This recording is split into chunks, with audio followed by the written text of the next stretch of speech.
Hello there, and welcome. The year was 1967. I stood on the desolate, wind-swept shores of the Caspian Sea, a young engineer fresh out of university, feeling the biting sting of the salt spray against my face. The air hummed with a tension thicker than the morning mist that perpetually clung to the water.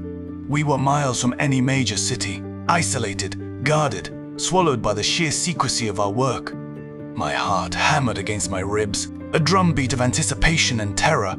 For weeks, whispers had traveled through the design bureau, hushed tones about it. Now, it was here. What would you do if you were asked to build a ghost? A ghost that roared like 1,000 storms, flew like a dream, and carried the weight of a nation's ambition on its back. That morning, as the sun struggled to pierce the fog, I saw that ghost. It began as an indistinct smudge on the horizon, growing steadily, impossibly large, a dark silhouette against the pale, emerging light. The first sensation was sound, a low, resonant rumble that grew into a thunderous roar, vibrating through the very ground beneath my feet, through my bones. Then the shape solidified, taking on a terrifying, impossible form. It was impossibly long, impossibly wide, a silhouette that defied every known classification. It wasn't a ship. No vessel could possess such aerodynamic lines, such a blunt, powerful nose, or those multiple gaping engine nacelles. And it wasn't an aircraft. It lacked the graceful, sweeping wings of a bomber, or the sleek fuselage of a fighter jet. This leviathan simply glided. It rode the water's surface, not on it, but above it, a colossal, menacing shadow. Its 8 massive turbojet engines spitting fire and thunder from their forward-mounted positions, creating a visible distortion in the air behind them. A shimmer of heat and immense power. The water beneath it was disturbed, churned by unseen forces, yet the craft itself remained untouched by the waves, seemingly suspended by an invisible force. A shiver, not of cold but of profound awe, ran down my spine. This was the KM, the Corable Maquette, the ship prototype. It was a machine that weighed 544 metric tons, stretching over 100 meters in length with a wingspan of 40 meters. To the rest of the world, a world unaware of its existence, it would soon become a legend, a whispered fear in intelligence reports, known by a far more evocative name, the Caspian Sea Monster. Its very presence was a challenge, a defiance of physics, a testament to a desperate, unyielding Cold War ambition. It was a beast born of necessity and ingenuity, designed to bridge an impossible gap, to carve out a new domain of movement, neither purely maritime nor truly aerial. It was a manifestation of the Soviet Union's unyielding drive to achieve technological superiority, to create something so utterly unique that it would shake the foundations of military strategy. What happens when ambition clashes with physics? When the pursuit of military dominance creates a machine so extraordinary, it leaves a lasting legacy of awe and mystery. If this kind of story speaks to you, I invite you to share your thoughts and perhaps join me for more journeys into untold history. My journey to that misty morning on the Caspian began years earlier, in the bustling, secretive design bureau, in Gorky, the Central Hydrofoil Design Bureau, or TSKB-PO SPK. In the mid-1960s, I was a young, eager graduate, my head filled with theories of hydrodynamics and the promise of speed. My first assignments were on hydrofoil vessels, graceful, swift boats that lifted their hulls out of the water on submerged foils, skimming across rivers and coastal waters at speeds previously unthinkable for waterborne craft. They were elegant machines, a testament to Soviet ingenuity, and they were the brainchild of one man, Rostislav Alexeyev. Alexeyev was a force of nature, a man whose mind seemed to operate on a different plane from the rest of us. He wasn't just an engineer, he was an artist, a philosopher of speed and flow. He had a disheveled genius about him, often seen with ink-stained fingers, a wild glint in his eye, and an endless stream of unconventional ideas. His office was a chaotic symphony of blueprints, half-finished models, and scattered notes. Yet from this apparent disorder sprang designs of breathtaking elegance and efficiency. He was already a legend for his hydrofoil designs, which were revolutionizing passenger transport across the vast Soviet Union, making journeys that once took days, now possible in hours. He taught us that the greatest innovations often came from challenging the fundamental assumptions of what was possible. from looking at problems not as obstacles, but as invitations to redefine the very rules. He wasn't afraid to fail, only to stop trying. But Alexeyev saw the inherent limitations of hydrofoils. They were vulnerable to rough seas, their foils could be damaged by debris, and their payload capacity, while impressive for their size, couldn't match the strategic demands of our burgeoning military machine. He yearned for something faster, something that could carry immense loads, something that could transcend the very boundary between water and air without truly becoming an aircraft. And he found his answer in an obscure aerodynamic principle, one that few in the world of traditional aviation truly understood or valued: the ground effect. Imagine a bird, a pelican or an albatross, gliding effortlessly just above the water's surface, barely flapping its wings. It seems to float on an invisible cushion. That, Alexeyev explained to us, was the ground effect. When a wing flies very close to a surface, within approximately one wing chord length, which is roughly the distance from the leading edge to the trailing edge of the wing, the airflow around its wings is significantly altered. The air compression between the wing and the surface creates a cushion of high-pressure air, which effectively increases lift and reduces induced drag.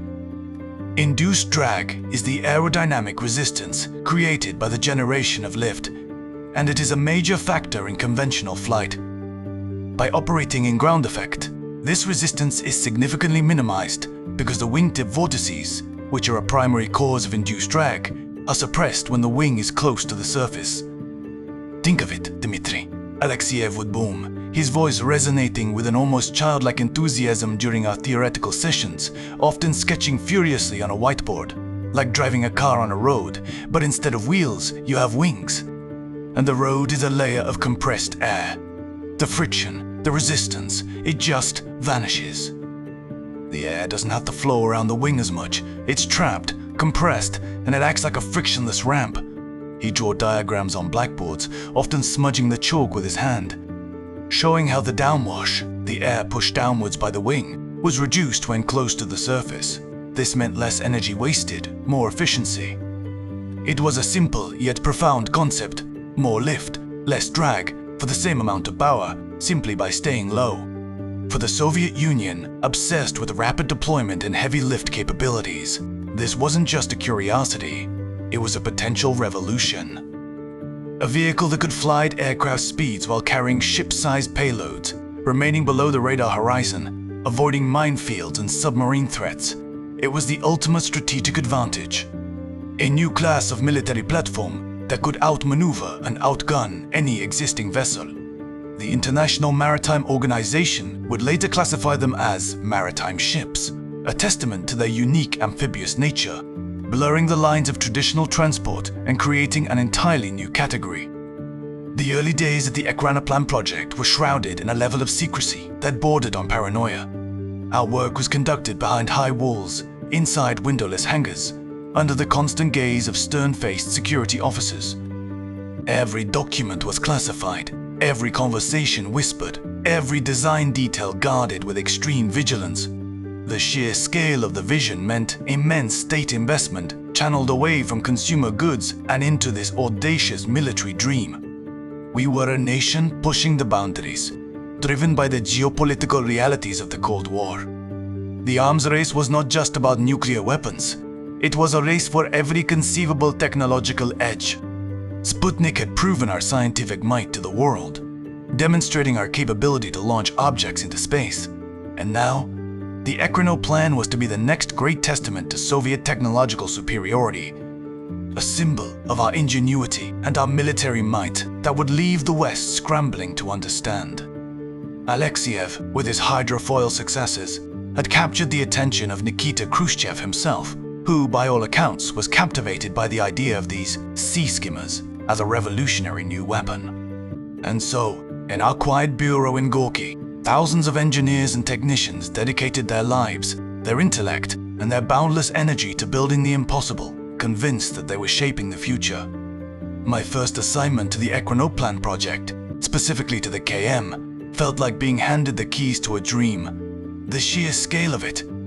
We weren't just building a machine, we were building a new class of vehicle, a behemoth that defied easy categorization. The KM was still under construction when I first saw it in a dry dock, an enormous skeletal structure of metal, wires, and yet-to-be-fitted components.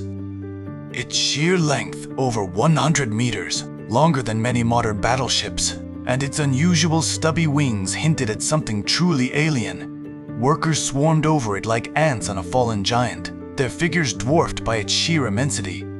The air thrummed with the clang of metal, the hiss of welding torches, the whine of grinding machines, and the shouts of foremen. It was a symphony of creation, raw and powerful, a testament to the collective effort of thousands.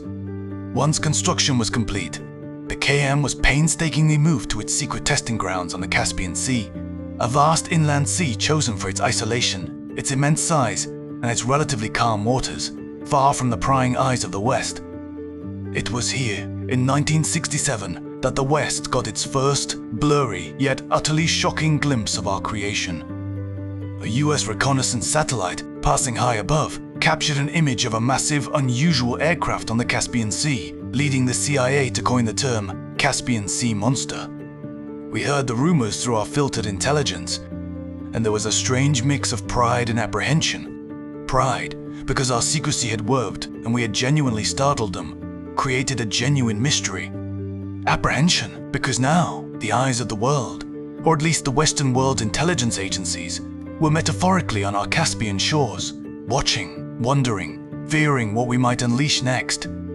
The initial tests of the KM were exhilarating, terrifying, and utterly captivating. I was often part of the ground crew, monitoring telemetry, checking systems before each run, ensuring every bolt was tightened, every fuel line clear.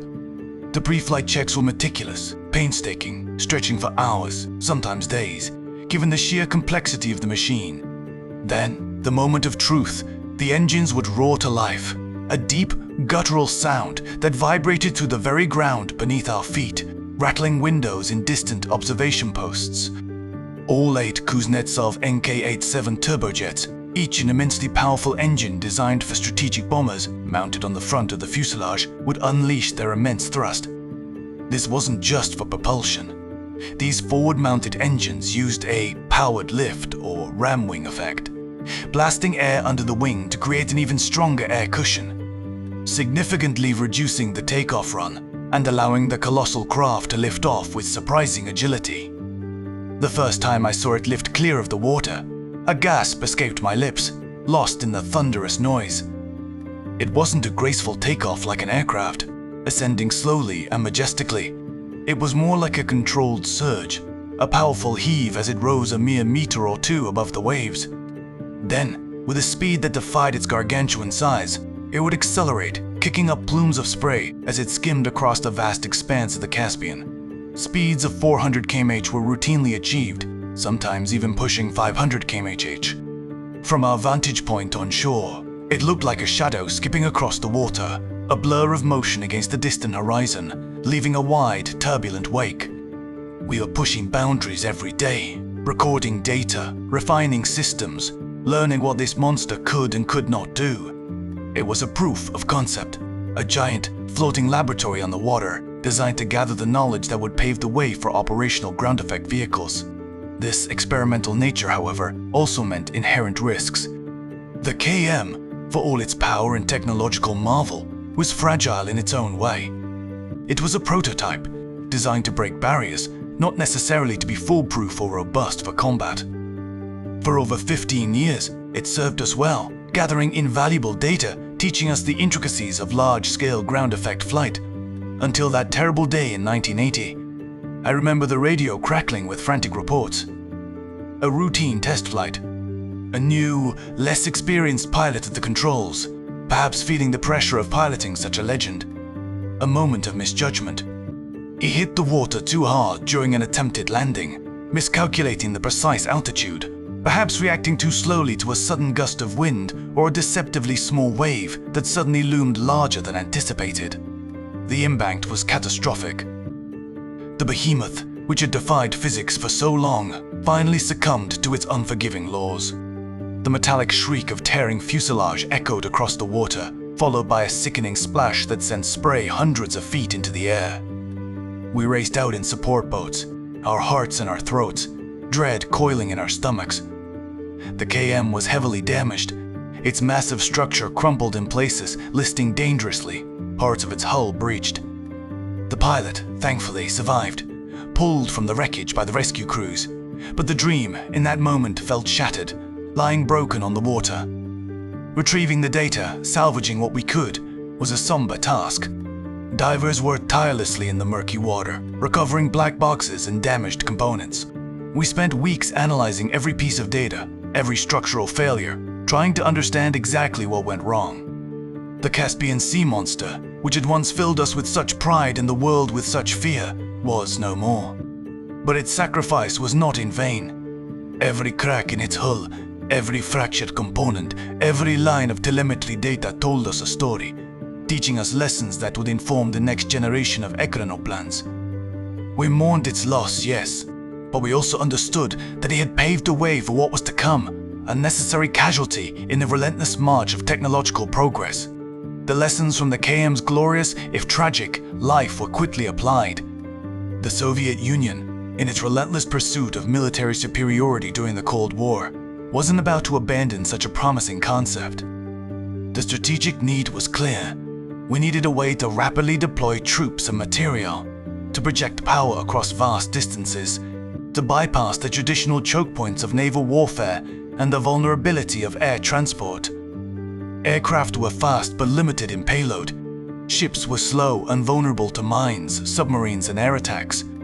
The Ekranoplan offered a terrifying hybrid, combining the best of both worlds. It could move entire battalions faster than any ship, carrying equipment that no aircraft could lift, all while staying below the enemy's radar horizon, a ghost on the waves. My work shifted from the experimental KM to the more practical, operational designs. First came the A-90 or Leonok, Russian for eaglet.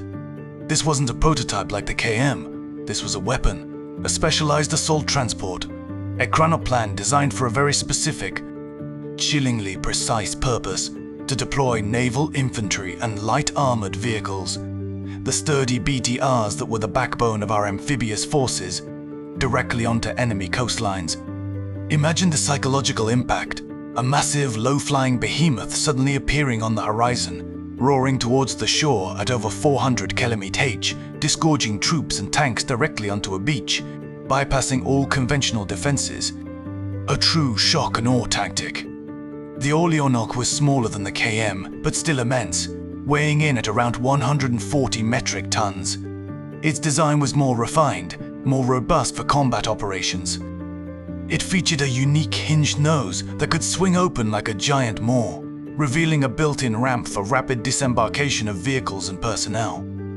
I remember working on the hydraulics for that ramp, the complex engineering involved in making it both strong enough to bear the weight of armored vehicles and swift enough for a rapid assault landing. It had two powerful forward-mounted Kuznetsov NK8 4K turbojet engines, similar in principle to the KM's, for takeoff and ground effect flight, but also a large Kuznetsov NK12 NK turboprop engine on its tail. This tail engine provided additional cruise thrust and, crucially, allowed it to briefly climb out of ground effect if absolutely necessary, though its primary mode remained sea skimming, leveraging that precious air cushion. Its hull was reinforced, designed to withstand the stresses of operating in moderate sea states, a significant improvement over the KM. Around 3, possibly 4, Leonok units entered limited service with the Soviet Navy's Black Sea Fleet in the early 1980s. They proved their capabilities in exercises, demonstrating the frightening speed with which forces could be projected over significant distances. But even the Leonok had its limitations. While more robust than the KM, it was still sensitive to very rough seas. Taking off and landing in anything more than moderate wave conditions remained a dangerous gamble, risking structural damage and loss of control. This restricted their operational flexibility, confining them mostly to calmer waters or requiring meticulous weather forecasting and mission planning. Despite this, it was a profound achievement, a realization of Alexeyev's dream of rapid, amphibious power projection, a true marvel of engineering that was only surpassed by what came next. But the true apex of the Ekranoplan program, the one that truly captured the terrifying ambition of the Cold War, was the Loom class. Loon means harrier or Northern European hen harrier, and like the bird of prey, this machine was designed to strike with deadly precision. Its primary role was not transport, but destruction. A potent anti-ship missile platform designed to carry 6 enormous P-270 Musket supersonic anti-ship missiles. These missiles, notorious in the West as the SSN-22 Sunburn, were mounted in massive paired launchers on its dorsal spine, like monstrous spines erupting from its back, giving it an even more intimidating profile. I remember my first encounter with the MD-160, the sole operational Loon-class Ekranoplan, at the naval base in Caspian. Its sheer scale dwarfed everything around it. It weighed 380 metric tons fully loaded, a leviathan of steel and advanced electronics. It was powered by 8 immense Kuznetsov NK87 turbofan engines mounted in pairs on sponsons near the front. These engines were designed for one thing: immense thrust, to propel this behemoth at astonishing speeds, just meters above the waves, straight into the heart of an enemy fleet. It was a terrifying sight, a symbol of our nation's power, a ship killer that could appear out of nowhere, launch its devastating payload, and be gone before the enemy even registered its presence. Its low-altitude profile made it incredibly difficult for conventional radar systems to detect until it was almost upon them, presenting a nightmarish scenario for any naval commander. The Loon was our answer to NATO carrier battle groups, a low-flying, high-speed ghost capable of delivering a knockout blow. The arms race was relentless, a constant game of leapfrog between the USSR and the USA. Every technological breakthrough, every new weapon system, was a piece in a global chess match, a strategic advantage to be gained and exploited.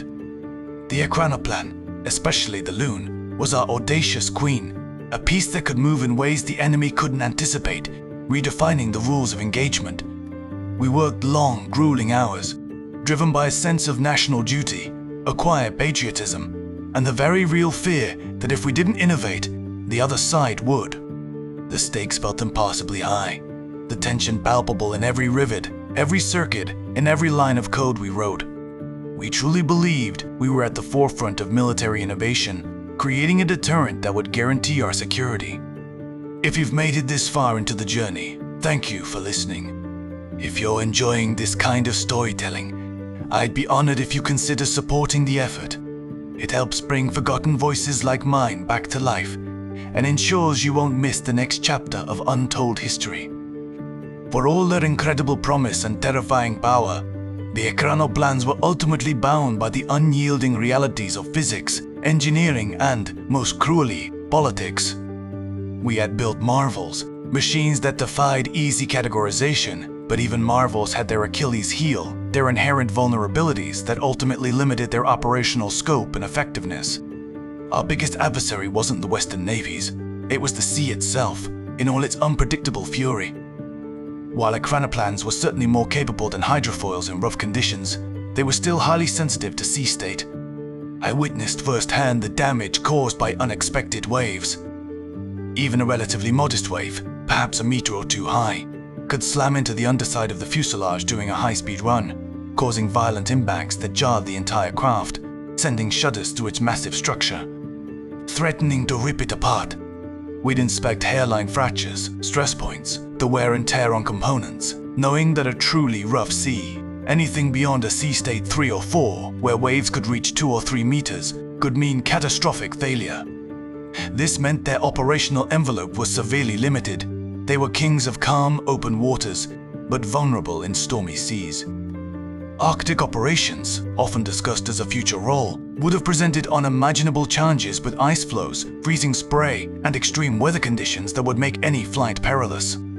Their vulnerability to adverse weather was a fundamental constraint that was never fully overcome.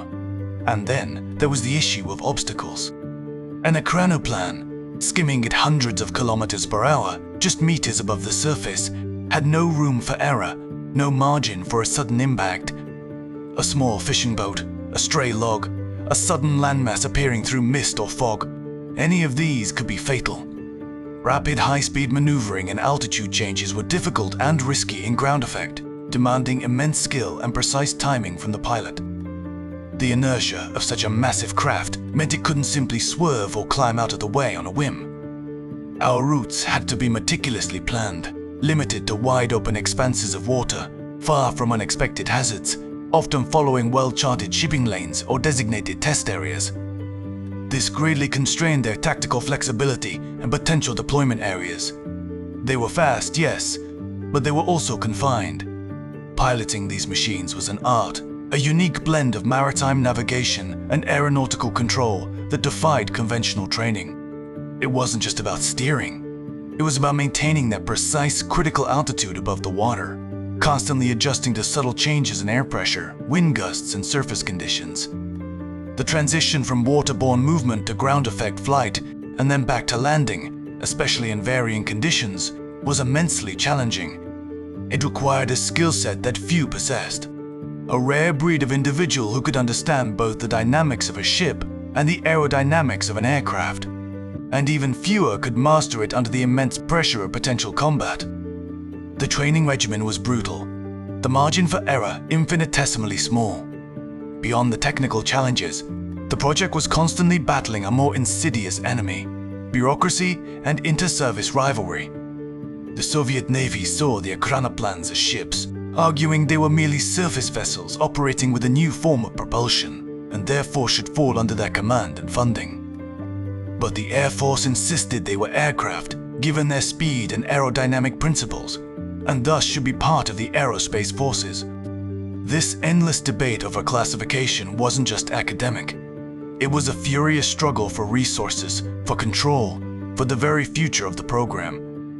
Funding was split, priorities clashed, and vital decisions were often delayed or compromised by this internal bickering. We, the engineers and technicians, simply tried to build the best machines we could, caught in the crossfire of generals and admirals, our work often stalled by political infighting. It was a disheartening reality, a constant drain on morale and progress, siphoning away energy and resources that could have been used for further development. And then, the world outside began to change. Mikhail Gorbachev's reforms, perestroika and glasnost, promised a new era for the Soviet Union, an opening to the West, and a restructuring of the economy. But they also ushered in an era of profound economic turmoil, a slow, agonizing unraveling of a centralized command economy that had fueled our grand military projects for decades. The state's coffers, once seemingly bottomless, began to run dry. Funding for ambitious, experimental defense projects like the Ekranoplan was among the first to be cut, deemed too expensive, too niche, and no longer aligned with the changing strategic landscape of a world seemingly moving beyond the Cold War. I remember the meetings, the grim faces of our supervisors, the whispered rumors that quickly became stark realities. Budgets slashed, production lines halted, teams dispersed, their specialized knowledge scattered to the winds. It was a slow death, more painful than any sudden crash. The pride we felt, the sheer dedication we had poured into these machines, began to curdle into a bitter sense of futility. We had built something truly revolutionary, something that could have changed the face of naval warfare, but the world had simply moved on, leaving our creations behind, like stranded whales on a beach. The ultimate symbol of this unfulfilled promise was the second Loon-class Ekranoplan, the Spasatel, or Rescuer. It was to be a dedicated search and rescue vessel, a humanitarian giant, transforming the missile launcher into a sophisticated hospital and cargo bay. Construction began, its immense frame rising from the dry dock, a glimmer of hope for a peaceful application of our technology, a way to redeem its military past. But it was never completed. It stood there for years, a ghostly shell exposed to the elements, a monument to a dream that was too grand, too expensive, or simply too late for the new, fractured Russia. Its skeleton remained there for decades, a haunting reminder of what could have been, until it was eventually towed away to a museum. Alexeyev himself, our visionary leader, had died in 1980, the same year the KM crashed. He didn't live to see the full extent of the decline, the slow strangulation of his life's work. Perhaps it was a mercy, but for us, who remained, who had dedicated our youth and our careers to this unique endeavor, watching the Ekranoplan program wither away was like watching a part of ourselves die. The dreams of fleets of flying ships, of silent, swift deployments, faded into the harsh light of economic reality.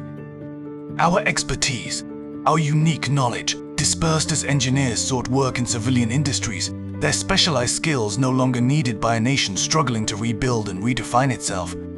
The great Caspian Sea Monster and its progeny became relics of a bygone era, curiosities for historians, rather than the frontline deterrents they were intended to be.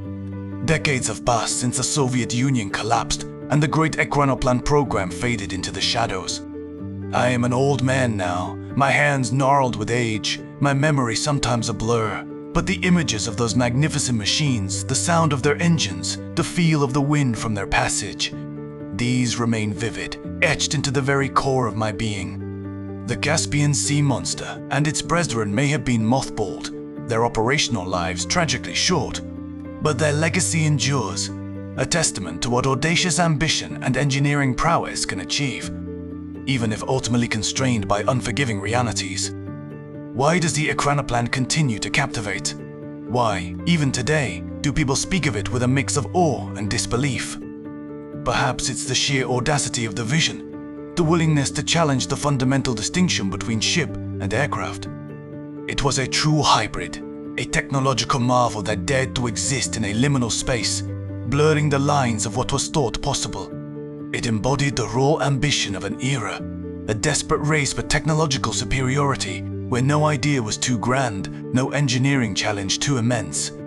It was the physical manifestation of a what-if scenario that briefly became reality, hinting at an alternate future of maritime transport.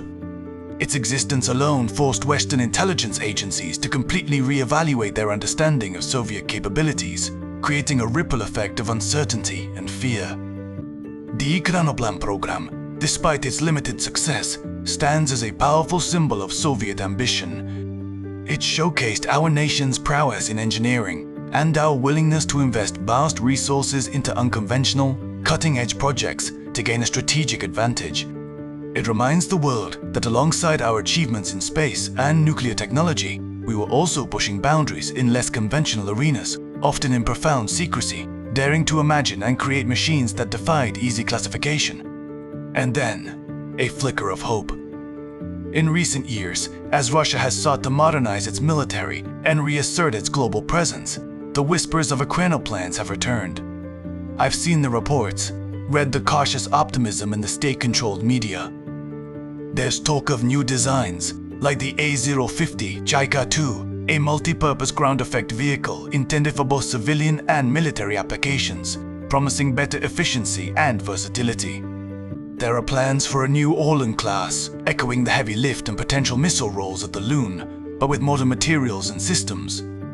These new generations aim to address the limitations of our older designs, incorporating advanced avionics, lighter composite materials for increased strength and reduced weight, and, crucially, improved seakeeping capabilities through more sophisticated hull designs and control systems. The goal is to make them more adaptable to varying sea conditions, expanding their operational window. My heart aches with a cautious optimism when I hear this. Will they succeed where we faced so many insurmountable obstacles? Will they finally unlock the full potential of Alexeyev's dream, building a fleet that truly patrols the seas and skies simultaneously? Or will they, too, succumb to the relentless ways of economics, politics, and the unforgiving laws of physics, proving once again that some dreams are simply too grand for reality? For me, it was never just about a job, or even about the Cold War. It was about the exhilaration of creation, the shared purpose with brilliant minds, the profound belief that we were pushing humanity forward, building something truly unique, something that had never been seen before. The Ekranoplan wasn't just metal and engines. It was a testament to human ingenuity, a colossal reminder that even in failure, there are invaluable lessons to be learned, principles to be understood, a knowledge to be gained that informs future endeavors. It was my life's work, my dream given form, a tangible piece of history that I helped bring into existence. And it remains a phantom of the Cold War, a colossal reminder of a time when the impossible seemed within reach, when the boundaries of engineering were pushed to their absolute limit. It may never have achieved its full potential as a widespread military or civilian platform, but its story continues to captivate, a haunting echo of a powerful, unique vision. The Russian Ekranoplan, this enigmatic creature of the waves and air, remains a poignant chapter in the grand tapestry of human innovation. Born from the boundless ambition of a visionary like Rostislav Alexeyev, and fueled by the geopolitical pressures of the Cold War, it was a bold, almost fantastical attempt to defy the very elements, to create a new domain of transport and warfare.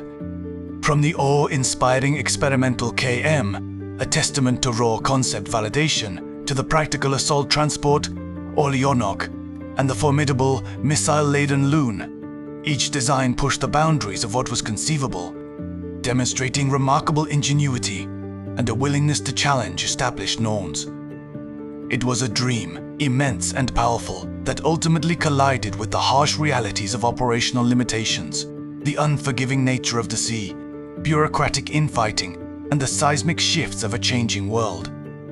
Yet, its story isn't one of outright failure, but rather of unfulfilled potential, of invaluable lessons learned at immense cost, and of enduring fascination. It reminds us that even grand visions, if they are too far ahead of their time, or too costly for the realities of the day, may not achieve their intended destiny, but can still leave an indelible mark on history and inspire future generations.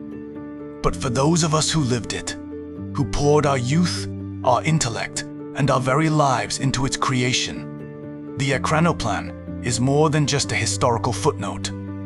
It is a testament to the human spirit's relentless drive to innovate, to break barriers, to imagine and build the impossible against all odds. It embodies the what if. What if these monsters had truly patrolled the seas? How would naval warfare have unfolded? Its unique silhouette, its thunderous roar, and its mysterious glide will forever echo on the shores of the Caspian, a ghost of Cold War ambition that continues to inspire.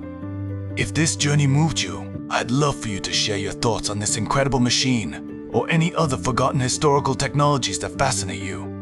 And I invite you to join me again for the next one. Until then, remember that even in the quiet corners of history, there are giants waiting to be discovered, their stories waiting to be told.